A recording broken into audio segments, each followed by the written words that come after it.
2, 4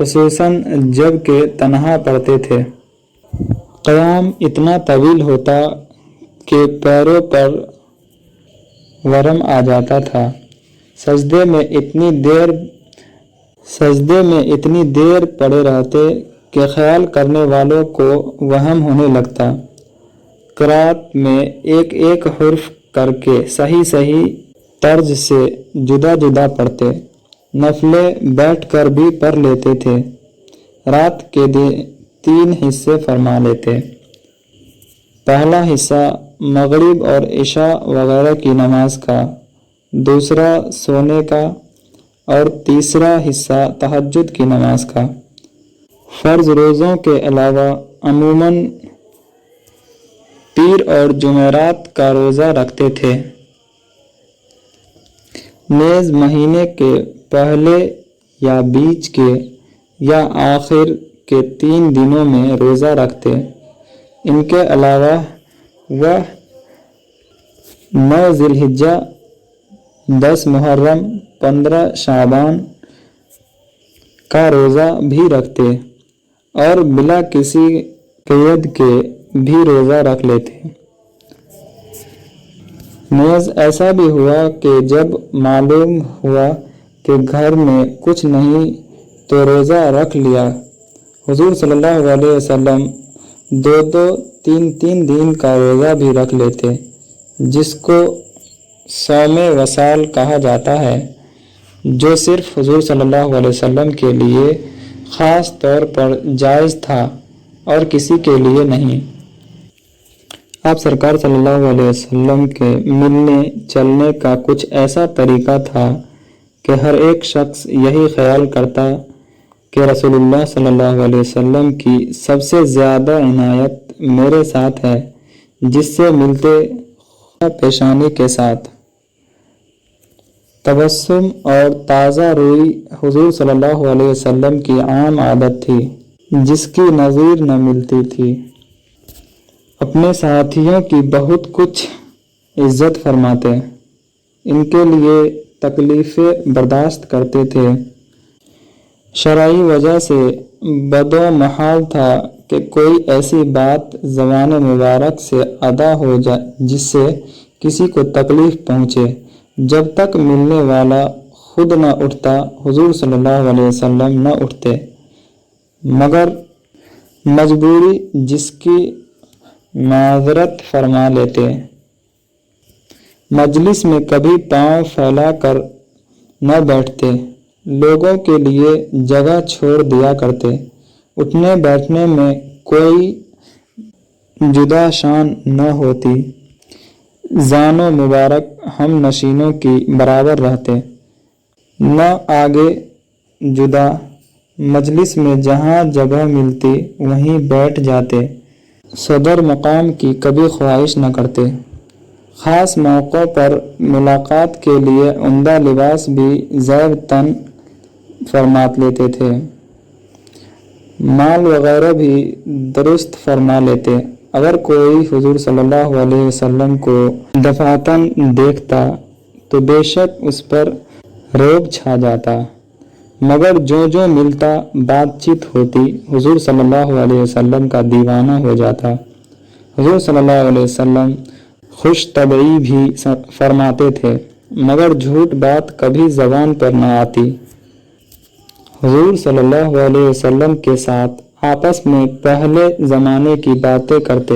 آپ صلی اللہ علیہ وسلم خاموش بیٹھے سنا کرتے، کسی بات پر ہنستے تو آپ بھی مسکرا دیتے، اور جب حضور صلی اللہ علیہ وسلم کوئی بات فرماتے تو سب خاموش ہو کر سننے لگتے۔ جب حضور صلی اللہ علیہ وسلم کسی سے ملتے پہلے ہی سلام کر لیتے، اپنے ساتھیوں کی ہمیشہ خیریت دریافت فرماتے۔ اگر کوئی بیمار ہو جاتا، اس کی مزاج پرسی کے لیے مکان میں تشریف لے جاتے۔ اگر کوئی سفر میں جاتا تو اس کے لیے دعا فرماتے رہتے۔ اگر معلوم ہوتا کوئی رنجیدہ ہے تو اس کی دلداری فرماتے۔ اگر کسی سے کوئی خطا ہو جاتی تو اس کا عذر قبول فرماتے۔